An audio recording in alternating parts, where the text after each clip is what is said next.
জুলাই সনদ বাস্তবায়নের পথ নিয়ে রাজনৈতিক আকাশে যে সামান্য আলো ঝলকাচ্ছিল সেটিও নিভে আসছে। ৭ দিনের নির্ধারিত সময়সীমা শেষ হওয়ার প্রান্তে এসে সরকার বিরোধী রাজনৈতিক মঞ্চগুলো আরও বিচ্ছিন্ন হয়ে পড়েছে। সরকার আগেই জানিয়েছিল দলগুলো নিজেদের উদ্যোগে কথা না বললে তারা একতরফা সিদ্ধান্ত নেবে।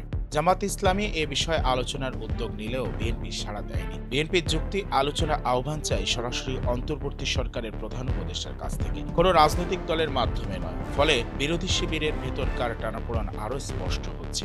এদিকে জামাত সহ ৮ দল ৫ দফা দাবিতে আগামী মঙ্গলবার ঢাকায় বড় সমাবেশ ডাকছে। দাবি না মানলে কঠোর কর্মসূচির বার্তাও দিয়ে রেখেছে। গণতন্ত্র মঞ্চ, এনসিপি, এবি পার্টি সহ ৯ দল সমঝোতার চেষ্টা করলেও উল্লেখযোগ্য কোনো অগ্রগতি নেই। প্রত্যেক দল চাইছে সমাধান, কিন্তু বক্তৃতার ভাষা ক্রমেই তপ্ত হচ্ছে।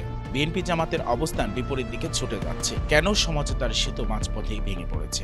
রাজনৈতিক পর্যবেক্ষকদের মতে সরকারি মধ্যস্থতা ছাড়া আলোচনার বাস্তব অগ্রগতি হয়তো সম্ভব নয়। জাতীয় ঐকমত্য কমিশনের আলোচনাও দীর্ঘ বিরতিতে। সময়ের বালুচর দ্রুত সরে যাচ্ছে, আর নভেম্বরের রাজনীতি ধীরে ধীরে গরম হয়ে উঠছে। জুলাই সনদ বাস্তবায়ন প্রশ্নে এখন সিদ্ধান্তের ঘণ্টা বাজাতে যাচ্ছে সরকারি।